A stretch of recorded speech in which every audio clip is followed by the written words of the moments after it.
Kejadian waktu maghrib kali ini terjadi pada tahun 99. Oke, Nat. Kejadiannya di Bandung. Jadi ada satu klaster perumahan yang gak terlalu besar, dan isinya itu mayoritas keluarga muda. Ada 5 anak kecil, umurnya sekitar 6-8 tahun. Mereka semua tuh tetanggaan Moy. 3 cewek namanya Tasya, Vira, Bella, sama 2 cowok namanya Gilang dan Haris. Oke.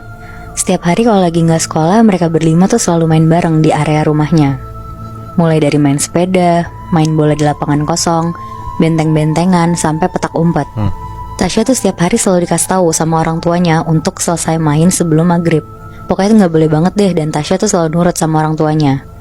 Sampai akhirnya Gilang tuh bilang ke teman-temannya ini, main petak umpet yuk. Padahal ya, pada hari itu tuh udah jam 5:30 sore, tapi langit tuh masih lumayan cerah. Tasya akhirnya bilang ke mereka, "Aku kalau jam segini harus pulang ke rumah, soalnya mama papaku bilang gak boleh main di luar rumah maghrib-maghrib." Ngedenger itu Gilang tuh ketawa-tawa, terus bilang ke mereka, "Itu tuh cuma tahayul doang tahu, main mah main aja, emang kenapa?" Ya sebenarnya di geng itu yang takut tuh cuma Tasya doang, Moy. Yang lainnya iya-iya aja karena gak pernah dikasih tau hal yang sama juga sama orang tuanya. Akhirnya Bella sama Vira ngeyakinin Tasya di situ dengan bilang, "Ya udah nggak apa-apa, sekali-sekali Tasya. Kan mama papa kamu juga lagi pergi, jadi mereka nggak tahu." Terus mulai nih akhirnya mereka main berlima. Oke.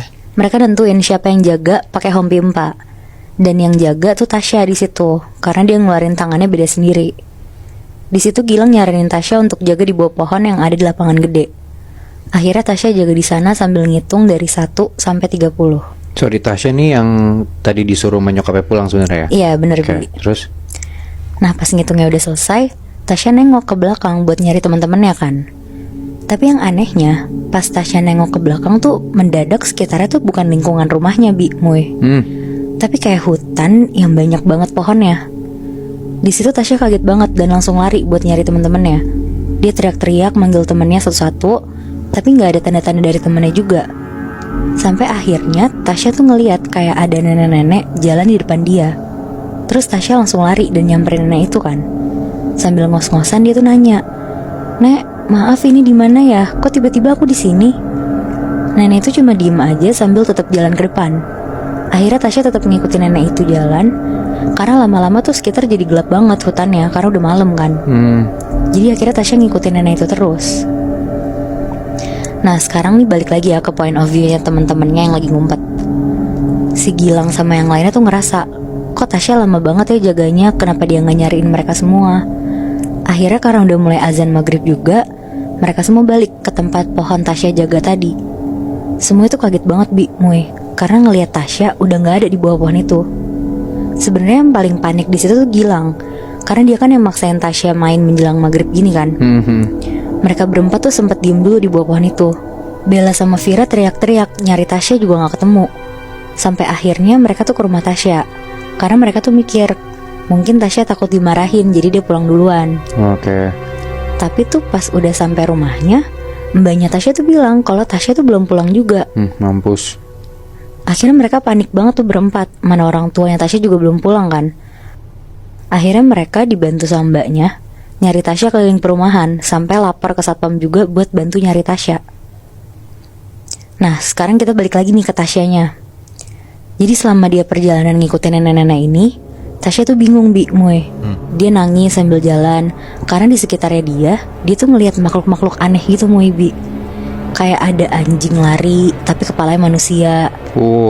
Ada sosok kuntilanak lagi ketawa-tawa sambil terbang. Anjing. Pokoknya kayak hal-hal yang gak pernah dilihat Tasya, itu tuh dia lihat semua di hari itu. Karena dia semakin takut juga, jadi Tasya tuh tetap ngikutin nenek-nenek yang jalan ini. Sampai akhirnya Tasya kayak dibawa nenek ini ke tengah hutan yang ada rumah kecil di tengahnya. Tasya di situ berhenti karena gak berani masuk rumah itu. Dia ngeliatin nenek yang masuk ke rumah itu. Pas dia berhenti, neneknya tuh ngeliatin dia, tapi nenek itu tetap masuk ke rumah itu. Jadi sekarang Tasya tuh posisinya di depan rumah itu, gak berani masuk.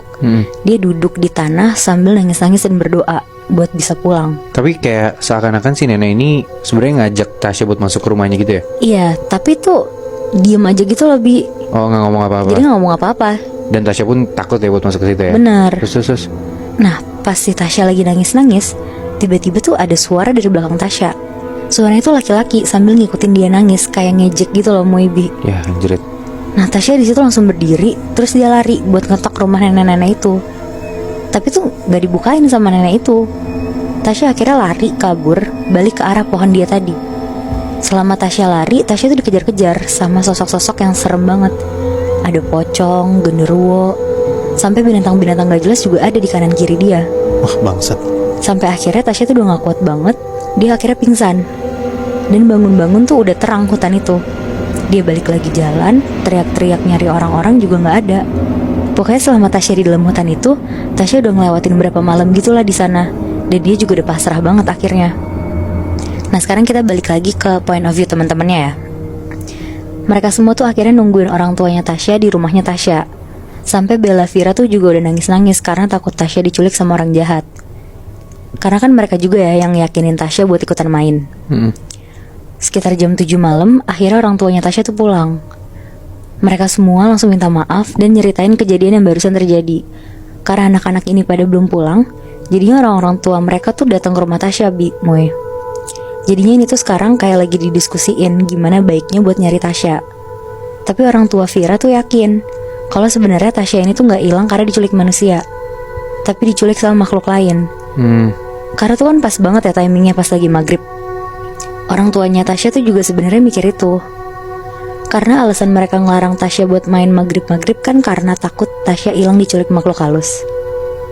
Mamanya Tasya di situ udah nangis-nangis karena takut anaknya tuh nggak bisa ditemuin lagi. Semua teman-temannya Tasya juga udah nangis di situ. Pokoknya situasi udah nggak kondusif sampai akhirnya papanya Vira ngajak ngobrol papanya Tasya dan bilang kalau dia tuh punya kenalan yang rumahnya di kampung belakang perumahan mereka. Dia bilang kalau orang ini tuh sakti dan bisa mulangin Tasya.